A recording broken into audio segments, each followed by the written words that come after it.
ಎಲ್ಲಾ ಹಾನಿಯಿಂದ ಕೂದಲನ್ನು ರಕ್ಷಿಸುತ್ತೆ. ಬರೀ Amrut noni reach root premium hair oil. ಲೋಕ ಕಬ್ಜಾಗೆ ಇವತ್ತು ಅಮಿತ್ ಶಾ ರೀ ಎಂಟ್ರಿ ಆಗ್ತಾ ಇದ್ದಾರೆ. ಇವತ್ತು ಚಿಕ್ಕೋಡಿ ಕ್ಷೇತ್ರದಲ್ಲಿ ಅಮಿತ್ ಶಾ ಮತ ಭೇಟಿಯನ್ನ ಮಾಡಲಿದ್ದಾರೆ. ಬಿಜೆಪಿ ಅಭ್ಯರ್ಥಿ ಅಣ್ಣಾ ಸಾಹೇಬ್ ಜೊಲ್ಲೆ ಅವರ ಪರವಾಗಿ ಪ್ರಚಾರದಲ್ಲಿ ಭಾಗಿಯಾಗ್ತಾರೆ. ಮತ್ತೊಮ್ಮೆ ರಾಜ್ಯಕ್ಕೆ ಬರ್ತಾ ಇರುವಂತಹ ಅಮಿತ್ ಶಾ ಅವರು ಚಿಕ್ಕೋಡಿಯಲ್ಲಿ ಮತ ಪ್ರಚಾರವನ್ನ ಮಾಡ್ತಾರೆ. ಬಿಜೆಪಿ ಅಭ್ಯರ್ಥಿ ಅಣ್ಣಾ ಸಾಹೇಬ್ ಜೊಲ್ಲೆ ಅವರ ಪರವಾಗಿ ಪ್ರಚಾರದಲ್ಲಿ ಭಾಗಿಯಾಗ್ತಾರೆ. ಬೆಳಗಾವಿಯ ಹುಕ್ಕೇರಿ ಪಟ್ಟಣದಲ್ಲಿ ಬೃಹತ್ ಸಮಾವೇಶ ಕೂಡ ಆಯೋಜನೆಗೊಂಡಿದೆ. ಬೆಳಿಗ್ಗೆ 11 ಗಂಟೆಗೆ ಹುಕ್ಕೇರಿಗೆ ಅಮಿತ್ ಶಾ ಅವರು ಆಗಮಿಸಲಿದ್ದಾರೆ. ಕಾರ್ಯಕ್ರಮದಲ್ಲಿ 2 ಲಕ್ಷಕ್ಕೂ ಹೆಚ್ಚು ಜನ ಭಾಗಿಯಾಗುವ ಸಾಧ್ಯತೆ ಇದೆ. ಬಿಜೆಪಿ ಅಭ್ಯರ್ಥಿ ಅಣ್ಣಾ ಸಾಹೇಬ್ ಜೊಲ್ಲೆ ಅವರ ಪರವಾಗಿ ಭರ್ಜರಿ ಮತ ಭೇಟಿಯನ್ನ ಮಾಡಲಿದ್ದಾರೆ ಅಮಿತ್ ಶಾ ಅವರು.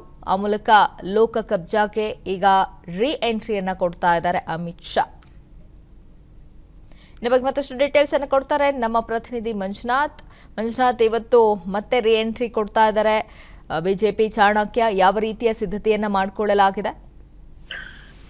ಬೆಳಗಾವಿ ಹಾಗೂ ಚಿಕ್ಕೋಡಿ 2 ಲೋಕಸಭಾ ಕ್ಷೇತ್ರಗಳನ್ನ ಅತ್ಯಂತ ಗಂಭೀರವಾಗಿ ಪರಿಗಣಿಸಿರತಕ್ಕಂತಹ ಬಿಜೆಪಿ ಶತಾಯಗತಾಯ ಚಿಕ್ಕೋಡಿ ಮತ್ತು ಬೆಳಗಾವಿ 2 ಕ್ಷೇತ್ರಗಳನ್ನು ಗೆಲ್ಲಲೇಬೇಕು ಅಂತ ಹೇಳಿ ಗುರಿ ಇಟ್ಕೊಂಡಿರುವಂತದ್ದು. ಈಗಾಗಲೇ ಬೆಳಗಾವಿಗೆ ನರೇಂದ್ರ ಮೋದಿ ಅವರು ಬಂದು ಜಗದೀಶ್ ಶೆಟ್ಟರ್ ಅವರ ಪರವಾಗಿ ಪ್ರಚಾರವನ್ನ ಮಾಡಿ ಹೋಗಿರುವಂತದ್ದು. ಸೊ ಈಗ ಏನು ಅಂತಂದ್ರೆ ಚಿಕ್ಕೋಡಿಯ ಲೋಕಸಭಾ ಕ್ಷೇತ್ರದ ಅಭ್ಯರ್ಥಿಯಾಗಿರ್ತಕ್ಕಂಥ ಅಣ್ಣಾ ಸಾಹೇಬ್ ಜೊಲ್ಲೆ ಅವರ ಪರವಾಗಿ ಅಮಿತ್ ಶಾ ಅವರು ಬರ್ತಾ ಇರುವಂತದ್ದು. ಸೊ ಹುಕ್ಕೇರಿಯಲ್ಲಿ ಕಾರ್ಯಕ್ರಮ ಆಯೋಜನೆಗೊಂಡಿರುವಂತದ್ದು. ಸೊ ಹುಕ್ಕೇರಿಯಲ್ಲಿ ಸುಮಾರು 2 ಲಕ್ಷಕ್ಕೂ ಹೆಚ್ಚು ಜನರನ್ನ ಸೇರಿಸಿ ಒಂದು ಸಮಾವೇಶ ಆಯೋಜನೆ ಮಾಡಲಾಗಿದೆ. ಸೊ ಸರಿಯಾಗಿ ಏನು ಅಂತಂದ್ರೆ 11 ಗಂಟೆಗೆ ಇಲ್ಲಿ ಅಮಿತ್ ಶಾ ಅವರು ಬರ್ತಾರೆ. ನನ್ನ ಜೀವನದಲ್ಲಿ ನಾನು ಮಾತ್ರವಲ್ಲ, ನನ್ನ ಕೂದಲು ಕೂಡ ಆಗಿರ್ಬೇಕು ಸ್ಟ್ರಾಂಗ್ ಅಂಡ್ ಸ್ಟೈಲಿಶ್. ಬರೀ Amrut noni reach root premium hair oil ನೊಂದಿಗೆ. Reach root premium hair oil ವಿಶೇಷ ಹೆಲಿಕಾಪ್ಟರ್ ಮೂಲಕ ಸೊ ಸಮಾವೇಶದಲ್ಲಿ ಭಾಗಿಯಾಗಿ ತದನಂತರದಲ್ಲಿ ಮತ್ತೆ ಸಾಂಗ್ಲಿಗೆ ಹೋಗ್ಲಿದ್ದಾರೆ. ಸೊ ಇನ್ನೇನು ಬಹಿರಂಗ ಪ್ರಚಾರಕ್ಕೆ ತೆರೆ ಬೀಳುವ ಹೊತ್ತಿನಲ್ಲೇ ಸೊ ಈ 2 ಪ್ರತಿಪಕ್ಷಗಳು ಏನು ಅಂತಂದ್ರೆ ಕಾಂಗ್ರೆಸ್ ಆಗಿರ್ಬೋದು ಮತ್ತು ಬಿಜೆಪಿ ಆಗಿರ್ಬೋದು 2 ಕಡೆಗಳಿಂದ ಏನು ರಾಷ್ಟ್ರೀಯ ಆಯ್ತು ಹಾಗೂ ರಾಜ್ಯ ನಾಯಕರನ್ನ ಕರೆಸಿ ಪ್ರಚಾರ ಕಾರ್ಯದಲ್ಲಿ ತೊಡಗಿರುವಂತದ್ದು. Thank you Manjunath ಹುಡೇದ.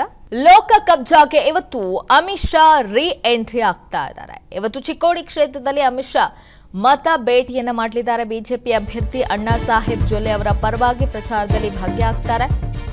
ಮತ್ತೊಮ್ಮೆ ರಾಜ್ಯಕ್ಕೆ ಬರ್ತಾ ಇರುವಂತಹ ಅಮಿತ್ ಶಾ ಅವರು ಚಿಕ್ಕೋಡಿಯಲ್ಲಿ ಮತ ಪ್ರಚಾರವನ್ನ ಮಾಡ್ತಾರೆ. ಬಿಜೆಪಿ ಅಭ್ಯರ್ಥಿ ಅಣ್ಣಾ ಸಾಹೇಬ್ ಜೊಲ್ಲೆ ಅವರ ಪರವಾಗಿ ಪ್ರಚಾರದಲ್ಲಿ ಭಾಗಿಯಾಗ್ತಾರೆ. ಬೆಳಗಾವಿಯ ಹುಕ್ಕೇರಿ ಪಟ್ಟಣದಲ್ಲಿ ಬೃಹತ್ ಸಮಾವೇಶ ಕೂಡ ಆಯೋಜನೆಗೊಂಡಿದೆ. ಬೆಳಿಗ್ಗೆ 11 ಗಂಟೆಗೆ ಹುಕ್ಕೇರಿಗೆ ಅಮಿತ್ ಶಾ ಅವರು ಆಗಮಿಸಲಿದ್ದಾರೆ. ಕಾರ್ಯಕ್ರಮದಲ್ಲಿ 2 ಲಕ್ಷಕ್ಕೂ ಹೆಚ್ಚು ಜನ ಭಾಗಿಯಾಗುವ ಸಾಧ್ಯತೆ ಇದೆ. ಬಿಜೆಪಿ ಅಭ್ಯರ್ಥಿ ಅಣ್ಣಾ ಸಾಹೇಬ್ ಜೊಲ್ಲೆ ಅವರ ಪರವಾಗಿ ಭರ್ಜರಿ ಮತ ಭೇಟಿಯನ್ನ ಮಾಡಲಿದ್ದಾರೆ ಅಮಿತ್ ಶಾ ಅವರು. ಆ ಮೂಲಕ ಲೋಕ ಕಬ್ಜಾಗೆ ಈಗ ರೀ ಎಂಟ್ರಿಯನ್ನ ಕೊಡ್ತಾ ಇದ್ದಾರೆ ಅಮಿತ್ ಶಾ. ಇನ್ನು ಬಗ್ಗೆ ಮತ್ತಷ್ಟು ಡೀಟೇಲ್ಸ್ ಅನ್ನು ಕೊಡ್ತಾರೆ ನಮ್ಮ ಪ್ರತಿನಿಧಿ ಮಂಜುನಾಥ್. ಇವತ್ತು ಮತ್ತೆ ರೀ ಎಂಟ್ರಿ ಕೊಡ್ತಾ ಇದ್ದಾರೆ ಬಿಜೆಪಿ ಚಾಣಕ್ಯ. ಯಾವ ರೀತಿಯ ಸಿದ್ಧತೆಯನ್ನ ಮಾಡಿಕೊಳ್ಳಲಾಗಿದೆ?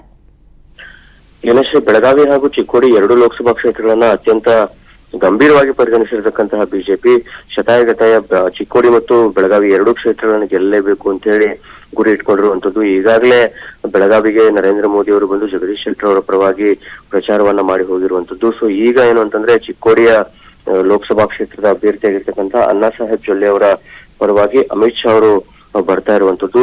ಸೊ ಹುಕ್ಕೇರಿಯಲ್ಲಿ ಕಾರ್ಯಕ್ರಮ ಆಯೋಜನೆಗೊಂಡಿರುವಂತದ್ದು. ಸೊ ಹುಕ್ಕೇರಿಯಲ್ಲಿ ಸುಮಾರು 2 ಲಕ್ಷಕ್ಕೂ ಹೆಚ್ಚು ಜನರನ್ನ ಸೇರಿಸಿ ಒಂದು ಸಮಾವೇಶ ಆಯೋಜನೆ ಮಾಡಲಾಗಿದೆ.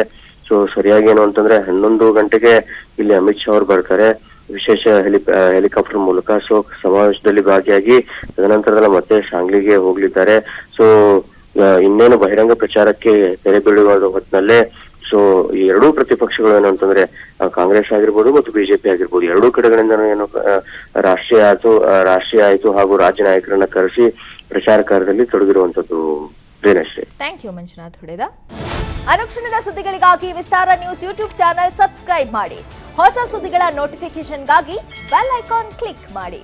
ಲೇಟೆಸ್ಟ್ ಅಪ್ಡೇಟ್ಸ್ಗಾಗಿ www.vistaranews.com ವೆಬ್ಸೈಟ್ಗೆ ವಿಸಿಟ್ ಮಾಡಿ. ಅಂಗೈಯಲ್ಲೇ ಜಗತ್ತಿನ ಸುದ್ದಿ ತಿಳಿಯಲು Vistara news Kannada app download ಮಾಡಿ.